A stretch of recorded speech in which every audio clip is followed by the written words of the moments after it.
Hello YouTube, welcome back to another video. So on this video here we have another 7.4.3 path, and this time it is one of the paradox paths. So this one is paradox dodge. So every time you dodge an attack through dexterity, you gain a paradox charge. Once you get to 3 paradox charges, you cut off the constant power gain that's currently on there, as you can see.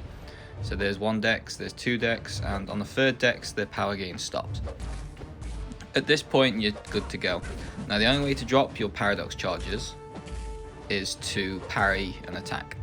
So obviously you don't want to get 12 paradox, so that's one thing to watch out for. So you can always just hit a parry when you need to. They do have power to cower on this node, again just like the, I believe it was the Purgatory did. So they do end up using less power for the specials, and well, they still use the same power, but they just get more power back after using the special. And the way to reset that is through you throwing a special free. And the only other thing on this node combination is that when you throw a special attack, so just like that, on the point of your last hit of your special attack, the defender should be completely power drained. So there you see I messed up. I thought I could keep just spamming the heavy attacks in the corner, but for some reason she was very quick to get up and smack me with a light attack.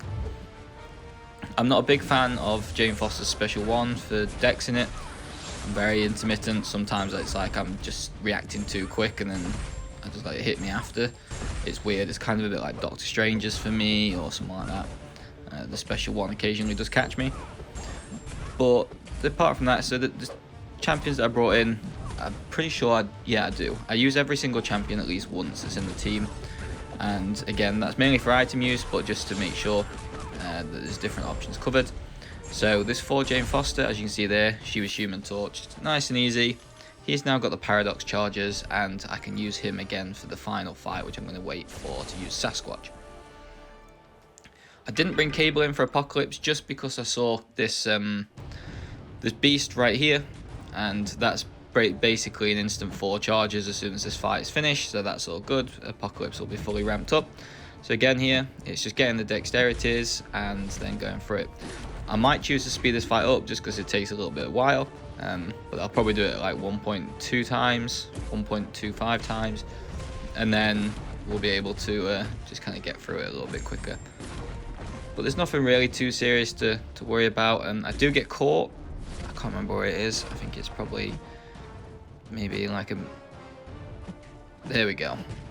There. So I did get caught on the dash back, and they stuck that nasty little bleed to me. Sadly, it wasn't any longer, or else I would have been able to get my bleed immunity off it. But it's not like I need that anyway.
And there we go.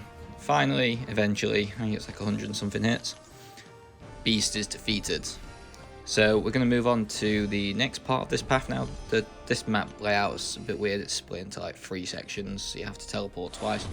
We're going to be moving on to this Nova here. So this is the fight that I brought in Dr. Doom for. He's going to just dominate this fight as you'd expect. Straight into the Doom cycle. The only thing you have to remember with the Doom cycle in this one is that once you throw your special attacks, there's a high chance that they're going to be power drained. So you won't be able to just go back-to-back special freeze all the time, unless you're running high Mystic Dispersion and you get like all the buffs to work out in your favor. The only other thing I would say that's kind of important in this one is to remember that when you do Dex the special one, I'm sure it's like 3 paradox charges you get given, 3 or 4. So just be careful of that once you've done that special 1 Dex. If you don't have a power controlling champion, try and just do a few parry hits like that just to try and bring your paradox down, or else you are going to get like burnt by the paradox.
So here most people would probably just use Human Torch, but I just chose to use Nick Fury just to make sure Torch had plenty of health for the Sasquatch on the end.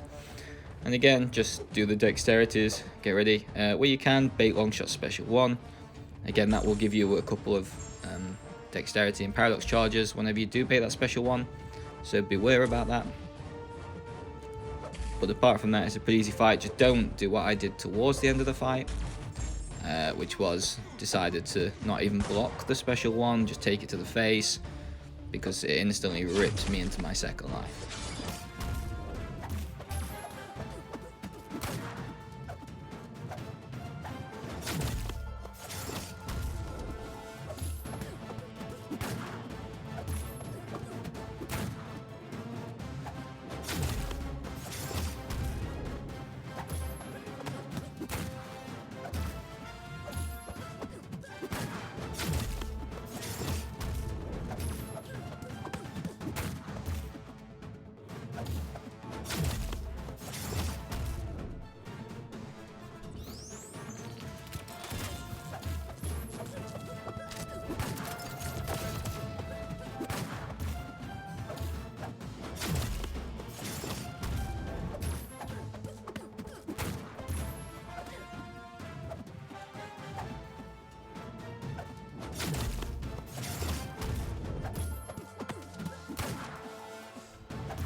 And here's the moment I was talking about. So for whatever reason, I guess I didn't press block, and yeah, that's the first life gone. That was war, 100% dead by now, and yeah, nothing you can do about it, you just have to deal with it. So that's Longshot done anyway. It's the only time I'm going to be using Nick Fury. Next fight up is a little bit of another long one with Nimrod. So I brought in Nimrod just to deal with Storm, her prowesses, just to make sure she doesn't get too many in case she wants to throw a special 2 at me, because I don't really want to deal with an unblockable special 2. And there you see I was just checking that I'd made sure I'd got the right path for this next bit, to make sure I'd done it all at once. So we're going to go in here, and again I'll speed it up, but it's just a general Nimrod versus a mutant fight. And apart from that, again, bait special 1s where you can. Try not to let her throw special 2s, especially if she has a few prowess. But apart from that, it's just a special 2 fest with Nimrod, and you're good to go.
You see here, we're just coming to the end of this fight.